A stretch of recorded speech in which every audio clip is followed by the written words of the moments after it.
காக்கா கனவுல இன்னொரு காக்காவுக்கு உணவு ஊட்டுற மாதிரி கனவு கண்டோம்னா நமக்கு எதிர்பாராத விதத்தில் லாபங்கள் வரும், திடீர் பணவரவு வரும், நம்ம வாழ்க்கையில் பொருளாதாரம் உயரப்போகுது அப்படின்றது அர்த்தம்.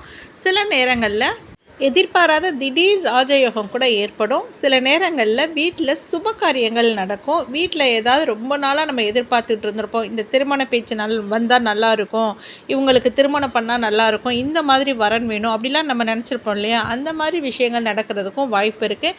இந்த மாதிரி சில கனவுகள் ரொம்பவே அதிர்ஷ்டம் தரக்கூடிய ஒரு கனவுகளில் ஒன்று தான் இது. இந்த மாதிரி கனவுகள் வரும்போது இதை நம்ம வெளியில் யார்கிட்டையும் சொல்லணும்னு அவசியமே கிடையாது. ஏன்னா சில கனவுகள் நல்ல கனவுகள் நமக்கே தெரியும். அந்த மாதிரி கனவுகளை அடுத்தவங்ககிட்ட நம்ம டிஸ்கஸ் பண்ணக்கூடாது. சில கனவுகள் கெட்ட கனவுகள்னு நமக்கு தெரியும். அந்த மாதிரி கனவுகளை தான் 4 பேர்கிட்ட சொல்லும்போது அது பழிக்காமல் போகிறதுக்கும் வாய்ப்பு இருக்குது.